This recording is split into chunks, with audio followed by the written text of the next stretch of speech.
So hello এভৰিওয়ান, আকো এটা নতুন ভিডিওলে আপোনালোকৰ মাজত স্বাগতম জনাইছো। সো আজিৰ এই ভিডিওত আমি আলোচনা কৰিম যেহেতু আকো এটা নতুন নোটিফিকেশন এটা আপলোড কৰিলে স্কুটিৰ ওপৰত। সো এই নোটিফিকেশনত কি আছে, সো যদি আপোনাৰ যোনটো মেৰিট লিষ্ট ওলাইছিলে সেই মেৰিট লিষ্টত যদি আপোনাৰ নাম আছে তথাপি আপুনি লাভ নকৰিব স্কুটি। সো কি ভুলৰ কাৰণে আপুনি লাভ নকৰিব বা কেনেকৈ আপোনালোকে লাভ কৰিব যদি এইটো প্ৰসেস কৰে বা কি ডকুমেন্টস লাগিব, আৰু সবতকৈ ইম্পৰ্টেন্ট কথা হ'ল যে যেহেতু মেৰিট লিষ্টৰ নাম ওলাইছে তেন্তে কেতিয়া আপোনালোকে লাভ কৰিব স্কুটি, ৰেজিষ্ট্ৰেচন কিমান দিব লাগিব, ৰেজিষ্ট্ৰেচন ফিজ দিব লাগিব কিমান, ইন্স্যুৰেন্সৰ কাৰণে কিবা পইচা দিব লাগিব নেকি, বাকি কেতিয়া আপোনালোকে আকৌ যোনটো ফাইনাল লিষ্ট হয় বা ডকুমেন্টস ভেৰিফিকেশন কেতিয়া হ'ব বা কোনটো ডিলাৰত যাই কিনে আপোনালোকে স্কুটিটো লাভ কৰিব। সো আৰু এটা মেইন ইম্পৰ্টেন্ট কথা হ'ল যে যদি আপুনি বেটাৰমেন ষ্টুডেন্ট আছিলে বা ড্ৰপ আউট ষ্টুডেন্ট আছিলে বা ৰিপিট দিয়া ষ্টুডেন্ট আছিলে, যদি আপোনাৰ মেৰিট লিষ্টৰ নাম নাই বা মেৰিট লিষ্টৰ নাম আছে তেন্তে আপুনি লাভ কৰিব নেকি এটাকৈ স্কুটি, বা যদি নাম নাই কেনেকৈ আপোনালোকে নামটো এটা ইমেইলৰ জৰিয়তে আপোনালোকে নামটো অন্তৰ্ভুক্ত কৰিব। যেহেতু যোৱাকালি মই এটা ভিডিঅ' আপলোড কৰিছিলো যে এটা ইমেইলৰ জৰিয়তে আপোনালোকৰ নিজৰ নামটো এই যোনটো ডক্টৰ বাণীকান্ত কাকতি মেধা বঁটা আঁচনিৰ জৰিয়তে যোনটো লিষ্ট ওলাইছে, যেটা এটা মেৰিট লিষ্ট ওলাইছে, সেই মেৰিট লিষ্টত যদি আপোনাৰ নাম নাই কেনেকৈ আপোনালোকে অন্তৰ্ভুক্ত কৰিব। যদি সেই ভিডিঅ'টো চোৱা নাই ডেছক্ৰিপশ্যনত লিংক আছে, তেন্তে লিংকটো চাই কিনে আপোনালোকে কৰিব পাৰে। সো আজি এই ভিডিঅ'ত আমি আলোচনা কৰিম যোনটো নতুন এটা নোটিফিকেশন ওলাইছে, এই নতুন নোটিফিকেশনত কি চেঞ্জেছ আহিছে, কি অসুবিধা হ'ব, কি লাভ হ'ব, সবিশেষ এই ভিডিঅ'ৰ একেলগে জনাই আছো। সো যদি এইটো চেনেল নতুনকৈ আহিছে চেনেলটো সাবস্ক্ৰাইব কৰক, বেল আইকনটি অল কৰি দিয়ক যাতে সকলো ধৰণৰ নোটিফিকেশন ভিডিঅ' আপোনালোকে অতি সোনকালে পাই যায়। আপোনালোকক আলোচনা কৰিম যোনটো নোটিফিকেশন আছে, এই নোটিফিকেশনত কি চেঞ্জেছ আহিছে। সো আপোনালোকে ইয়াতে চাব পাৰিছে যে government of Assam higher educational ডিপাৰ্টমেণ্টৰ ফালৰ পৰা আহিছে নোটিফিকেশনটো। এইটো আপোনালোকে চাব পাৰিছে যে guidelines distribution scooter and girls scoring 60% and আপোনালোকে যদি ছাত্ৰী হয় তেন্তে 60% পালেই হৈ যাব। বাকী ছাত্ৰ হ'লে 75 এবভ যোনসকল আছে তেওঁলোকৰ নামটো যোনটো ডক্টৰ বাণীকান্ত কাকতি মেধা বঁটা আঁচনিৰ যোনটো এৱাৰ্ড হয় সেই এৱাৰ্ডত নামটো অন্তৰ্ভুক্ত হৈছে, যোনটো আণ্ডাৰ প্ৰজ্ঞান ভাৰতী স্কিমৰ দ্বাৰা তেওঁলোকক কি কৰা হৈছে স্কুটিটো ডিষ্ট্ৰিবিউট কৰি আছে। যেহেতু এই প্ৰচেছটো কেইদিনমান আগতে বা 2020 পৰা 2024 ভিতৰত আছিলে, সো সেইকাৰণে কেইদিনমান আগতে আকৌ CM ছাৰে কৈছিলে যে যদি 60% পায় ছাত্ৰীয়ে তেওঁলোকক প্ৰভাইড কৰা নহ'ব। সো এইটো আকৌ মানে চেঞ্জ কৰি কিনে তেওঁলোকক কি কৰিলে, কোনো ধৰণৰ নোটিফিকেশ্যন দিয়া নাছিলে, সেইকাৰণে কি কৰিলে যোনসকল ছাত্ৰীয়ে মানে 60% পাইছে এইবাৰ বা যোনসকল ছাত্ৰই 75 পাইছে তেওঁলোকক স্কুটি প্ৰভাইড কৰিব বা মেৰিট লিষ্টত নাম আছে। এইখিনি বাৰু ইমান ইম্পৰ্টেণ্ট কথা নহয় কাৰণ সকলোৱে গম পায়। সো এতিয়া যোনটো নোটিফিকেশ্যনত চেঞ্জেছ আহিছে, কি চেঞ্জেছ আহিছে সেইটো জনাম। সো এলিজিবিলিটি ক্ৰাইটেৰিয়া আপোনালোকে ইয়াতে চাব পাৰে। সো প্ৰথম যোনটো এ নাম্বাৰ যোনটো আছে যে the student must have pass higher secondary final examination 2024 pass out হ'ব লাগিব। বাকী conduct by Assam higher secondary education counselling এছেকৰ ফালৰ পৰা আপোনালোকৰ কণ্ডাক্ট হ'ব লাগিব। CBSE ফালৰ পৰা যদি আপোনালোকে পাছ কৰিছে তেন্তে আপোনালোকে এলিজিবল নহয়। বাকী বি নাম্বাৰ ষ্টুডেণ্ট ইয়াতে আছে যে গাৰ্ল ষ্টুডেণ্ট মাষ্ট স্ক'ৰ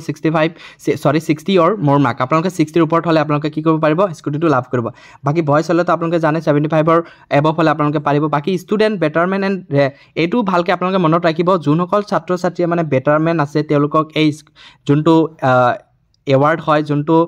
স্কুটিৰ যোনটো মেৰিট লিষ্ট হয় তেওঁলোকক কি কৰা হ'ব, যোগ্য বুলি ধৰা নহ'ব। এইটো আপোনালোকে ভালকৈ চাই ল'ব, not eligible for the scheme. So এইটো আপোনালোকে ভালকৈ চাই ল'ব। বহুতো ষ্টুডেণ্টে মোক কমেণ্ট বক্সত জনাইছিলে যে আমি বেটাৰমেন এক্সাম দিছোঁ বা ড্ৰপ আউট ষ্টুডেণ্ট হয়, সো আমাৰ কাৰণে কিবা স্কিমত কিবা এলিজিবল হ'ব নেকি, এইটোৰ কাৰণে কোনো ধৰণৰ এলিজিবল নহয়। যদি আপোনালোকে ই নাম্বাৰ অপশ্যনটো চাই drop out student are not eligible for the scheme, এইটোৰ কাৰণে কোনো ধৰণৰ এলিজিবল নহয়। বাকী আৰু এটা কথা হ'ল F number student have to resident of Assam state হ'ব লাগিব, অসমৰ হ'ব লাগিব। বাকী ষ্টুডেণ্ট মাষ্ট কণ্টিনিউ দিয়াৰ ষ্টুডেণ্ট বিহাইণ্ড 10+2। আপোনালোকে 10+2 পাছ কৰাৰ পিছত যদি আপোনালোকে এডমিশ্যন কৰা নাই তেন্তে আপোনালোকৰ যোনটো স্কুটি হয় এইটো লাভ নকৰিব। যদি মেৰিট লিষ্টৰ নাম আছে তথাপি আপোনালোকে লাভ নকৰিব। যদি আপোনালোকে 10+2 পাছ কৰাৰ পিছত যদি আপোনালোকে ৰখি গৈছে তেন্তে আপোনালোকে লাভ নকৰিব। আকৌ কৈছোঁ, যদি আপোনালোকে 10+2 পাছ কৰাৰ পিছত যদি আপোনালোকে এডমিশ্যন কৰা নাই, UGৰ কাৰণে যদি এডমিশ্যন কৰা নাই তেন্তে আপোনালোকে লাভ নকৰিব স্কুটি। এইটো আপোনালোকে ভালকৈ মনত ৰাখিব। এইটো কথা বহুতে কৈ আছে যে মেৰিট লিষ্টত নাম থকা স্বত্তেও তেওঁলোকে লাভ নকৰিব স্কুটি। এইটো মেইন ৰিজনটো হ'ল জি নাম্বাৰটো আপোনালোকে ভালকৈ চাব যে ষ্টুডেণ্ট মাষ্ট কণ্টিনিউ দিয়াৰ ষ্টাডিজ বিহাইণ্ড দ্য 10+2। আপোনালোকে কি কৰিব লাগিব, 10+2 পাছ কৰাৰ পিছত আপোনালোকক কি কৰিব লাগিব, UGৰ কাৰণে এডমিশ্যন হ'ব লাগিব, আণ্ডাৰ গ্ৰেজুৱেট বা যিকোনো আপোনালোকে এডমিশ্যন কণ্টিনিউ হোৱা বুলি হ'ব লাগিব। সো এতিয়া ইয়াতে যোনটো 3 নাম্বাৰ যোনটো হয় ডিষ্ট্ৰিবিউশ্যন প্ৰচেছ, কেনেকৈ আপোনালোকৰ স্কুটিটো প্ৰভাইড কৰিব বা আপোনালোকে কেনেকৈ লাভ কৰিব, যোনবোৰ মই ৰেড কালাৰ দি থৈছোঁ সেইবোৰ বহুতেই ইম্পৰ্টেণ্ট কথা হয়। সো বাকী এ নাম্বাৰ অপশ্যনটো জাষ্ট এনেকুৱা নহয় যে the least candidate will be collect from the Assam higher secondary education counselling, যোনটো লিষ্ট ওলাইছে এইটো লিংকত যাই কিনে আপোনালোকে চাব পাৰিব। যদি আপোনালোকে এতিয়ালৈকে লিষ্টটো চাব পৰা নাই তেন্তে ডেছক্ৰিপশ্যনত লিংক আছে, সেই লিংকটো আপোনালোকে চাব পাৰে। সো বাকী এটা কথা হ'ল যোনটো ইম্পৰ্টেণ্ট কথা আছে এইবোৰ, বাকী ইয়াতে নৰ্মেল কথা এইবোৰ আপোনালোকে পঢ়ি চাব। বাকী ই নাম্বাৰ অপশ্যনটো আপোনালোকে চাব পাৰিছে যে the government will be provide the amount for scooter registration and insurance to the concerned principal আপোনালোকৰ যোনটো ইঞ্চুৰেঞ্চ হয় স্কুটাৰৰ যোনটো ইঞ্চুৰেঞ্চ আৰু ৰেজিষ্ট্ৰেশ্যন হয় এইটো আপোনালোকক কমপ্লিটলি প্ৰিন্সিপালক গতাই দিব বা ভেৰিফাই কৰিব তো আপোনালোকৰ কোনো ধৰণৰ পইচা দিব নালাগে এইখিনি আপোনালোকে ভালকৈ চাই ল'ব যোনটো বেনিফিচিয়াৰী ডিটেইলছ হয় সেইটো ভেৰিফাই কৰাৰ পিছত আপোনালোকৰ যোনটো ৰেজিষ্ট্ৰেশ্যনৰ যোনটো ফিজ হয় স্কুটাৰৰ যোনটো ৰেজিষ্ট্ৰেশ্যনৰ ফিজ বাকী ইঞ্চুৰেঞ্চৰ যোনটো ৰেজিষ্ট্ৰেশ্যনৰ ফিজ সকলো আপোনালোকক কি কৰা হ'ব সেই কলেজ কৰ্তৃপক্ষক গতাই দিয়া হ'ব সো এইটো তাৰ পৰা আপোনালোকক কি কৰিব চাৰ্টিফিকেট এটা লৈ কেনে আপোনালোক ডিলাৰত যাব লাগিব সো এতিয়া কথাটো এপ number 2 the student need not pay any amount to the dealer for the cost of registration and insurance এইটো আপোনালোকে ভালকৈ মনত ৰাখিব যদি কোনো ইঞ্চুৰেঞ্চ বা কোনো ৰেজিষ্ট্ৰেশ্যনৰ ফিজ যদি কোনো ডিলাৰৰ পৰা আপোনালোকক বিচাৰে তেন্তে আপোনালোকে এই যোনটো নটিফিকেশ্যন হয় আপোনালোকে দেখুৱাই দিব যে ইয়াতে ধুনীয়াকৈ লিখা আছে যে the student need not pay any amount to the dealer for the cost of registration and insurance কোনো ধৰণৰ পইচা দিব নালাগে সো যদি কোনোবাই বিচাৰে তেন্তে এই নোটিছটো আপোনালোকে ধুনীয়াকৈ দেখাই দিব তেতিয়া আপোনালোকৰ পইচাটো নিবিচাৰিব সো জি নাম্বাৰ অপশ্যনটো আপোনালোকে ভালকৈ মনত ৰাখিব the student will be collect their scooter from dealer concerned আপোনালোকৰ যোনটো ডিলাৰ হয় সেই ডিলাৰটো আপোনালোকৰ কলেজৰ ফালৰ পৰা দি দিব নিয়াৰেষ্ট ডিলাৰত চাগে হৈ যাব সো এইটো চাৰ্টিফিকেট আপোনালোকে কলেজৰ ফালৰ পৰা অতি সোনকালে কালেক্ট কৰি ল'ব সো এইচ নাম্বাৰটো আপোনালোকে যদি চাব বিচাৰে in case of a student dead the legal guardian may be not be choose the collect their scooter আপোনালোকৰ যোনটো ষ্টুডেণ্ট ছাত্ৰ ছাত্ৰী যদি কিবা কাৰণত যদি ডেথ হৈ গৈছে এইটো ভগৱানে নকৰক সকলোৱে পাওক যদি ডেথ হৈ গৈছে তেন্তে আপোনালোকৰ এই স্কুটাৰটো গাৰ্জেনে ল'ব নোৱাৰিব সো এইটো ভালকৈ মনত ৰাখিছে সো আই নম্বৰ অপশ্যনটো আপোনালোকে ভালকৈ পঢ়ি চাব the beneficiaries of the doctor Banikanta Kakati merit award under the Pragyan Bharati scheme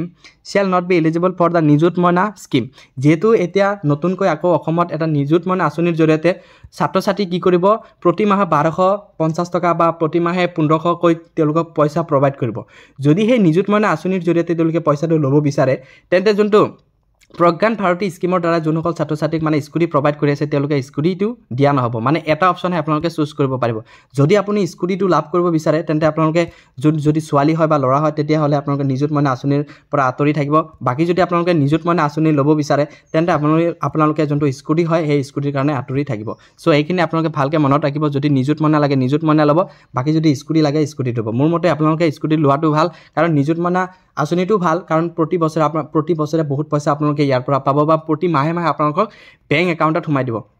so নিযুত মইনাৰ কাৰণে যদি আপোনালোকে কিবা সুধিব লাগে বা কমেণ্ট বক্সত জনাব মই নিশ্চয় ভিডিঅ' এটা বনাবলৈ চেষ্টা কৰিম সো কি কৰিব লাগিব 10+2 পাছ কৰাৰ পিছত আপোনালোকে আকৌ ষ্টাডি কণ্টিনিউ হ'ব লাগিব তেতিয়াহে আপোনালোকে লাভ কৰিব